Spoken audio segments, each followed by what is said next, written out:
were to tell you that there is a man alive today who may have fathered over 1,000 children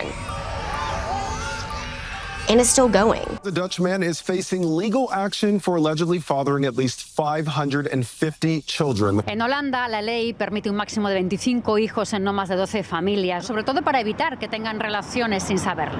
¡Más de 500 hijos! ¡Ah, caramba, cómo le hizo! What happens psychologically to these children that have 700, 800, 900 brothers and sisters? I didn't want to do this. It's terrible to ruin their lives every time. Ik ben het er niet mee eens. Nee. Ik voel me ongelijk behandeld.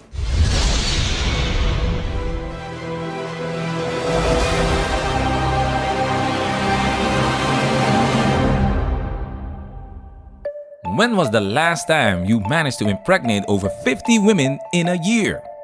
If you kept doing that for 20 years, you would end up with 1,000 children. Welcome to Manosphere Highlights Daily. Today we're diving into the controversial story behind Netflix's hit documentary series, The Man with 1,000 Kids. Shout out to Mr. Cedric for this video topic request. Salute! This series tells the mind-boggling story of Jonathan Mayer, a Dutch man who has fathered an estimate 550 children through sperm donation. This case has raised numerous ethical, legal, and social questions.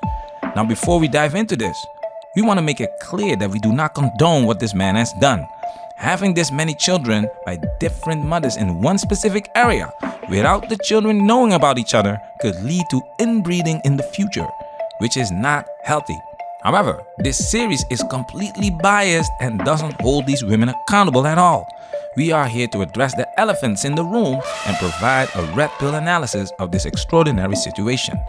We will chop it up in 3 chapters. Chapter 1, Single Mothers by Choice. Chapter 2, Why do they keep picking Jonathan? Chapter 3, Evidence is indispensable for proving or disproving claims. Disclaimer. This video contains copyrighted footage, so we will be freezing it frequently to prevent copyright infringement. A special salute to our Patreon supporters. The original video will be available on Patreon. If you enjoy our content and want the full experience, consider supporting us on Patreon. Spoiler alert! This video contains spoilers, so you've been warned. Now it's time for us to get into this and do what we gotta do. Because we men, ain't we? We men, ain't we?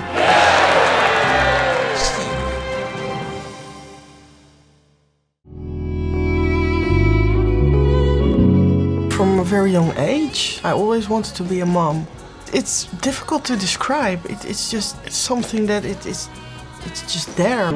If you're gay, you're not able to have a child with another woman, of course. So I used the website Verlangen naar een kind. But I just wanted to have a baby so much, so I wasn't thinking rationally. I didn't find a man that would have kids with me. And the older I got, the desire to have kids became very strong. So here is the first elephant in the room. Nobody's talking about these women choosing to be single mothers and how that negatively impacts their children. It's no surprise that the issue isn't addressed, especially when considering Netflix's tendency to promote a feminist agenda that emphasizes women's freedom to choose without addressing the associated responsibilities. It's well documented that children generally do better in a 2-parent household. Without a father, children, especially boys, face higher risks of video game addiction, worse academic performance, lower empathy, fewer social skills, increased aggression, obesity, anger issues, substance abuse, depression, suicidal tendencies, etc., etc. Why is no one talking about this? Do children not matter? We're from Sydney, Australia. And we have 2 beautiful sons. When you're a lesbian, you're not, it's not like you're gonna have sex someday and then you're gonna get pregnant. And I'm not gonna have sex with a guy. The series even includes 2 lesbian couples, and they all have sons, by the way. The reason why many of the world's major religions consider homosexual acts sinful is tied to procreation. Only a man and a woman can create a child. These women are using men as sperm donors for their own agendas. And no, a woman cannot replace a man in the household, no matter how masculine she might be. Biology doesn't work that way. From the outset, we're led to believe that these women's choices are ethical. How in the blue hell is it a good thing for women to deliberately choose to be single mothers? These women are not victims. It's the children who suffer the most from these selfish acts. These women would rather be single mothers than date a bus driver who would make a great father. Stop the foolishness of depicting women as good mothers by default.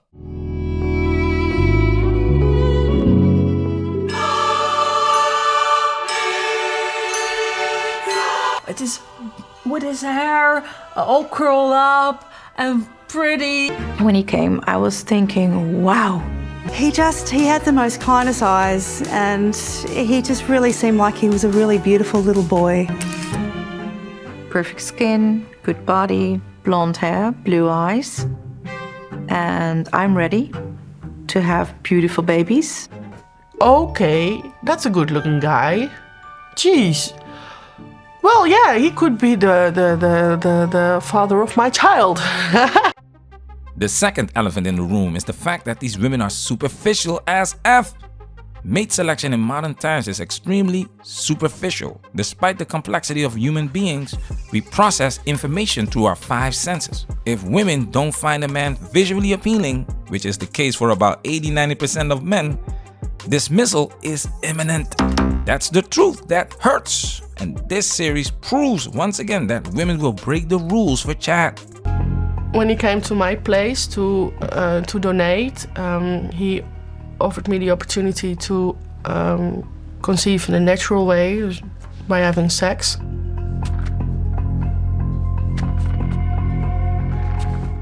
When we talked about it, it made sense that it would be the most effective way to conceive. And he told me it's okay that he wouldn't tell anyone else, and it just between us, and that's it. And then finally I decided to try it in a natural way. I'm ready to have beautiful babies. And I said, okay, come to the bedroom, let's do it in a natural way. And he didn't hesitate. This series reminds me of the Tinder swindler, which had a similar scenario. These women were sold the moment they saw him and slept with him on the first date. This irresponsible behavior by women is a common occurrence when it comes to Chads and Tyrones.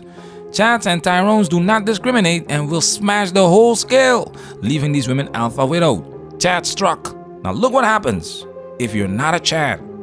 The first donor we found was Leon. He was 35 with a good set of brains. That he had a job as a financial advisor at a big bank, and that he is sympathetic and kind. He suggested that we should meet. First time he sent me pictures of him when he was a child. So I asked him right away, can I have a recent picture of you? Because if you are going on a date with somebody, you want a picture of the guy or the girl. He sent me a picture of him with half of his face on it. And I found that a bit sketchy. But I was like, okay, let's go ahead, let's meet him. And when I met him, I was horrified. He didn't look like a banker. He didn't look like somebody who has a good set of brains. And he didn't have any hair on his whole body. Did you hear that, guys?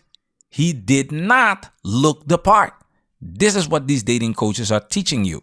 You have to look like a success. Listen, don't pursue, but attract. Because attraction is not a choice. Chad is naturally attractive to most women because his looks are a signal of strong, desirable genetics. This is pure gold, human nature in full effect. Let's take it a step further.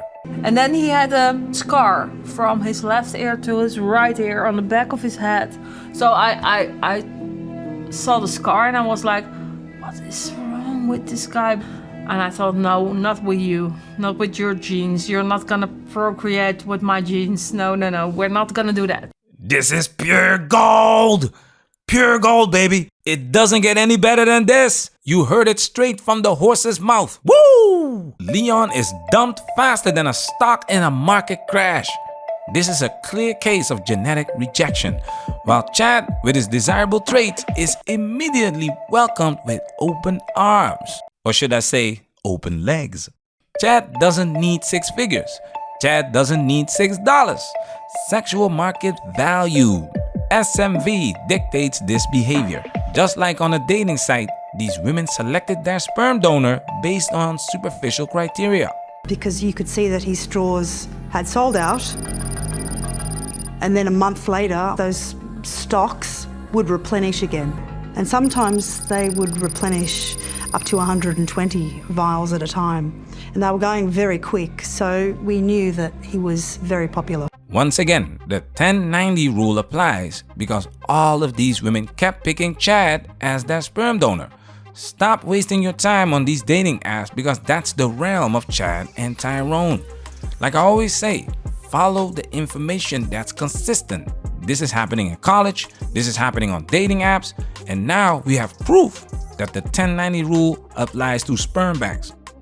This man, he looked like the father of their dreams, and they saw their dream turning into a nightmare. Disney fairy tale. Even his baby pictures got him picked. This is pretty privilege at work.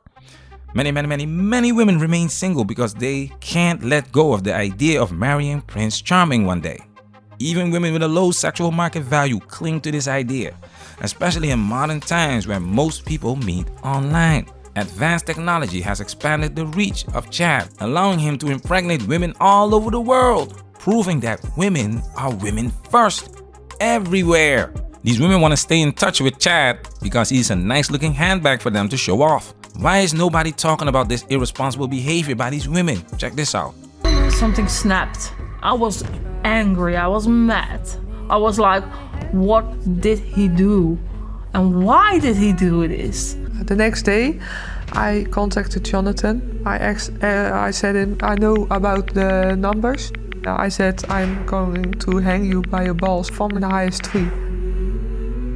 I would grab him by the balls and turn him inside out. Don't mess with him, Mom. These women are angry, but they met this man on the marketplace for sperm donors. A freaking marketplace! They did not want to follow the protocol of the sperm banks. So why assume getting inseminated by Chad on the sperm marketplace is safe? What if he had HIV or other medical conditions that he was hiding from you, which could be detrimental to you and the child? This is freaking irresponsible. Where is the accountability? We're watching a series about an outlier, a man on a mission to spread his seed all over the world. This man is not getting paid. But there is no series about the abundance of irresponsible single mothers by choice who are deliberately birthing bastards to populate the planet.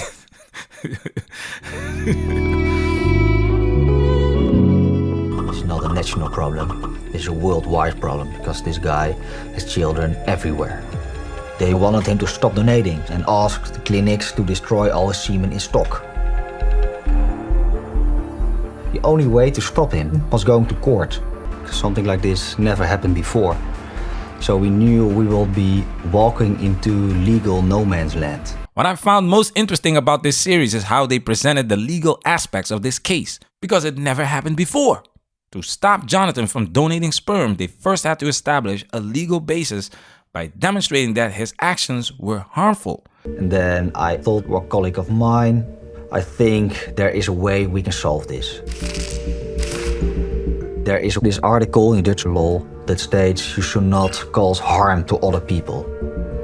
This problem is bigger than just these hundreds of children. This problem will go on and on because these children will have children and they will have children. And we could provide evidence that it could be potentially harmful for these children to be part of such a big family. So this is a very dangerous situation when talking about the chance of inbreeding.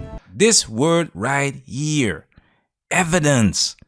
Evidence is indispensable for proving or disproving claims. Innocent until proven guilty. So based on evidence that Jonathan was harmful to others, the judge was able to forbid him from donating semen to new parents. For each violation, he will be fined 100,000 euros. To take it a step further, next year, Dutch law will add that one donor is only allowed to help a maximum of 12 families. That was fast. Why is that? Why is it that based on the evidence provided in this case, the women get this man to stop donating sperm and the law changes to one donor for a maximum of 12 families? But to this day, paternity fraud is not a crime. Even though evidence through DNA testing has been provided many times. The state has been turning a blind eye to this by allowing people to sign blindly without any proof of DNA association to this child, which is allowing people to be guilty, or in some cases, of paternity fraud, which is a crime. We made a few videos about paternity fraud. Please check them out because donating sperm can get you into a lot of trouble. They won't change these laws because somebody has to pay for these children. Follow the money. This is why this space keeps growing. Men are guilty until proven innocent. And even with hard evidence, men still have to pay the price. Look at this. If your seeds are a blessing, you should protect them at all costs. Patreon gang, salute! Management, we working.